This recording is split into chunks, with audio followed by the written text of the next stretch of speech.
Alors le métaverse a clairement des vraies indications en santé qui arrivent. On n'est plus dans le mythe de savoir si on peut faire uniquement du jeu vidéo avec ce type d'outils. L'idée est maintenant d'avoir une approche très pragmatique et très rationnelle pour des maladies très particulières.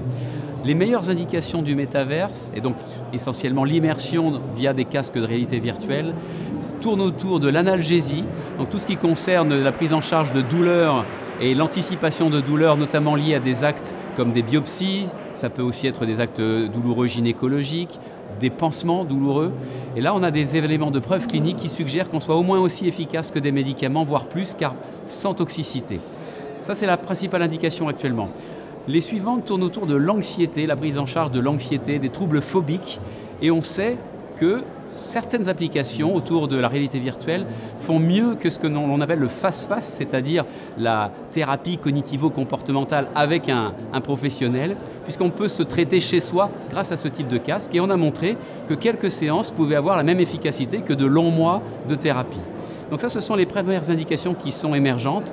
D'autres vont arriver prochainement, probablement dans des indications autour de la psychiatrie, du burn-out, de la dépression, et puis aussi bien sûr via des serious games en pédiatrie pour notamment corriger certains troubles du développement ou du comportement de l'enfant.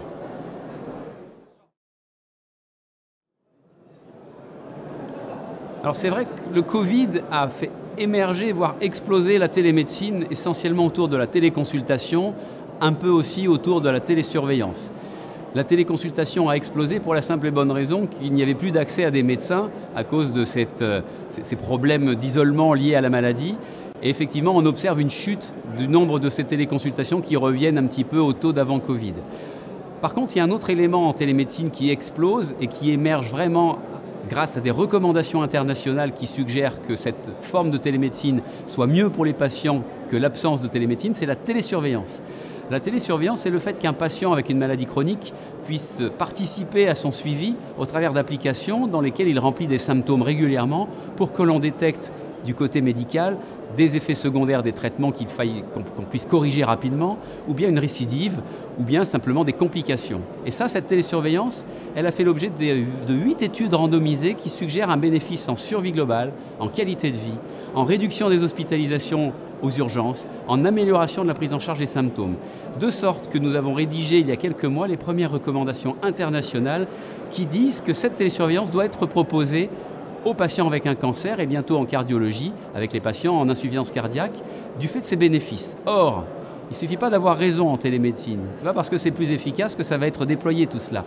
Il faut, des outils qui soient remboursés et validés. Et ça, c'est ce qui vient d'être annoncé finalement par le ministre de la Santé hier lors du congrès, en indiquant que la télésurveillance allait être prise en charge. Et deux, fournir des accompagnements, des incitations aux médecins pour utiliser ces outils, et ce fera l'objet bientôt de conciliation et de négociation pour favoriser et inciter les médecins à les prescrire au travers d'actes spécifiques.